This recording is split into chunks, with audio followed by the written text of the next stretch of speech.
Hi hello ಎಲ್ಲರಿಗೂ ನಮಸ್ಕಾರ. ಜ್ಯೋತಿ ಪಾಕಶಾಲೆಗೆ ತಮ್ಮೆಲ್ಲರಿಗೂ ಸ್ವಾಗತ.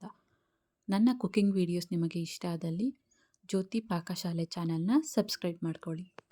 ಮನೆಗೆ ತರಕಾರಿ ಏನೂ ಇಲ್ಲದೇ ಇದ್ದಾಗ ಒಂದೇ ಒಂದು ಸೌತೆಕಾಯಿನ ಬಳಸಿ ಮನೆ ಮಂದಿಗೆಲ್ಲ ಆಗುವಷ್ಟು ಪಲ್ಯ ಅಥವಾ ಕರಿನ ಮಾಡ್ಬೋದು.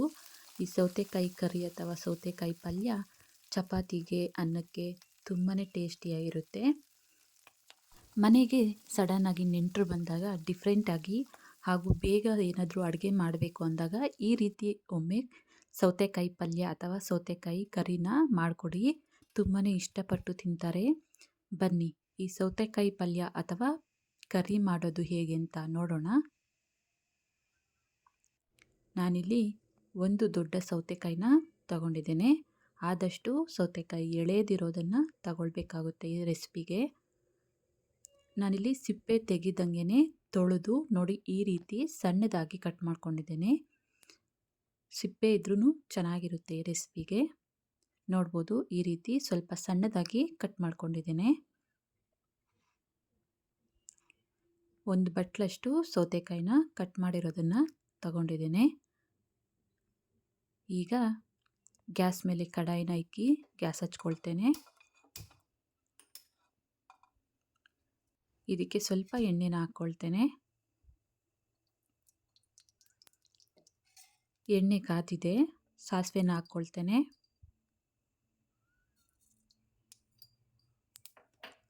ಸಾಸಿವೆ ಸಿಡಿದ ನಂತರ ಒಂದು 1/4 ಟೀ ಸ್ಪೂನಷ್ಟು ಜೀರಿಗೆನ ಹಾಕ್ಕೊಳ್ತಾ ಇದ್ದೇನೆ. ಹಾಗೆಯೇ ಒಂದು ಅರ್ಧ ಟೀ ಸ್ಪೂನಷ್ಟು ಉದ್ದಿನ ಕಾಳು ಅಥವಾ ಉದ್ದಿನ ಬೇಳೆ ಯಾವುದು ಬೇಕಾದರೂ ಹಾಕ್ಕೊಳ್ಬೋದು. ನಾನಿಲ್ಲಿ ಉದ್ದಿನ ಕಾಳನ್ನ ಬಳಸ್ತಾ ಇದ್ದೇನೆ. ಉದ್ದಿನ ಕಾಳನ್ನು ಹಾಕಿ ಎಣ್ಣೆಯಲ್ಲಿ ಸ್ವಲ್ಪ ಫ್ರೈ ಮಾಡ್ಕೊಳ್ಳೋಣ. ಉದ್ದಿನ ಕಾಳು ಸ್ವಲ್ಪ ಕಲರ್ ಚೇಂಜ್ ಆದ ನಂತರ ಇದಕ್ಕೆ ಒಂದು 5 ಹಸಿಮೆಣಸಿನ್ಕಾಯಿನ ಕಟ್ ಮಾಡ್ಕೊಂಡಿರೋದನ್ನು ಸೇರಿಸ್ಕೊಳ್ತೇನೆ.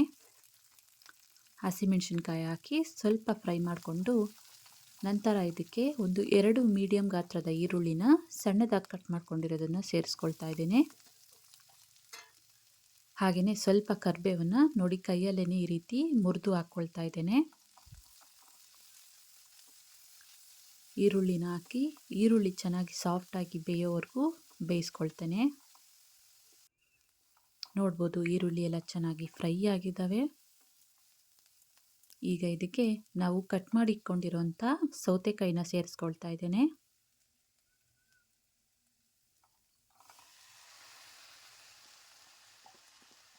ಸೌತೆಕಾಯಿನ ಹಾಕಿ ಚೆನ್ನಾಗಿ ಇದನ್ನು ಮಿಕ್ಸ್ ಮಾಡ್ಕೊಳ್ಳೋಣ.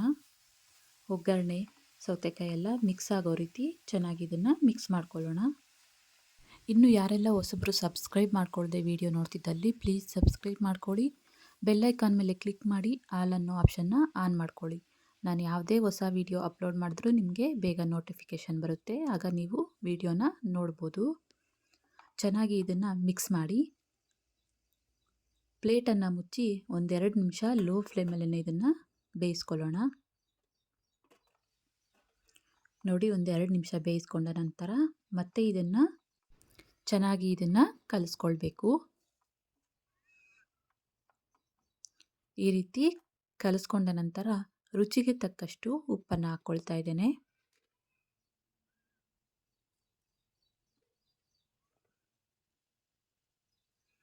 ಉಪ್ಪನ್ನು ಹಾಕಿ ಚೆನ್ನಾಗಿ ಒಂದ್ಸರಿ ಮಿಕ್ಸ್ ಮಾಡ್ಕೊಳ್ಳೋಣ ಇದನ್ನು.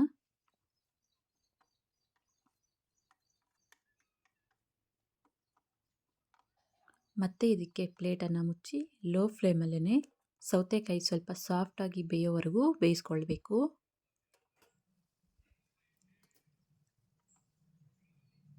ನೋಡ್ಬೋದು ಸೌತೆಕಾಯಿನ ಹಾಕಿ ನಾನಿಲ್ಲಿ ಒಂದು 5 ನಿಮಿಷ ಬೇಯಿಸ್ಕೊಂಡಿದ್ದೀನಿ. ಅಷ್ಟು ಬೇಯಿಸ್ಕೊಂಡ್ರೆ ಸಾಕು. ಚೆನ್ನಾಗಿ ಒಂದ್ಸರಿ ಇದನ್ನು ಮಿಕ್ಸ್ ಮಾಡಿಕೊಂಡು ಕೊನೆಯದಾಗಿ ಇದಕ್ಕೆ ಸ್ವಲ್ಪ ಕಟ್ ಮಾಡಿರೋಂಥ ಕೊತ್ತಂಬರಿ ಸೊಪ್ಪನ್ನು ಹಾಕ್ಕೊಳ್ತಾ ಇದ್ದೇನೆ.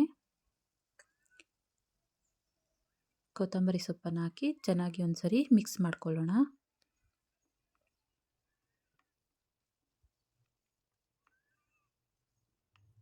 ಸೌತೆಕಾಯಿನ ಬೇಯಿಸ್ಕೊಂಡಿದ್ದಾಯಿತು.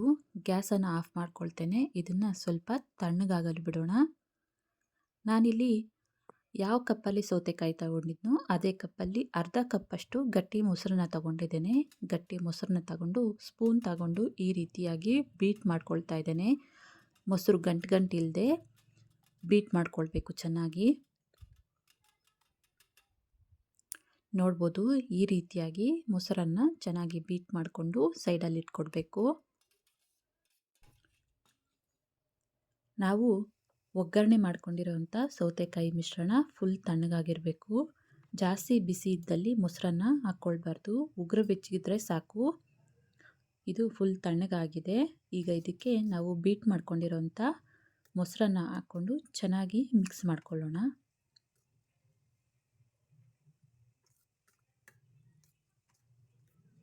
ಈ ಟೈಮಲ್ಲಿ ರುಚಿ ನೋಡಿ ಉಪ್ಪು ಕಮ್ಮಿ ಆದಲ್ಲಿ ಉಪ್ಪನ್ನು ಸೇರಿಸ್ಕೊಳ್ಬೋದು. ನೋಡಿ ಸೌತೆಕಾಯಿ ಪಲ್ಯ ಅಥವಾ ಸೌತೆಕಾಯಿ ಕರಿ ರೆಡಿ ಆಯಿತು. ಇದನ್ನು ಬಟ್ಲಿಗೆ ಸರ್ವ್ ಮಾಡ್ತೇನೆ. ನೋಡಿದ್ರಲ್ಲ, ಸಿಂಪಲ್ಲಾಗಿ ಒಂದೇ ಒಂದು ಸೌತೆಕಾಯಿನ ಬಳಸಿ ಪಲ್ಯ ಅಥವಾ ಕರಿ ಮಾಡುವ ವಿಧಾನ.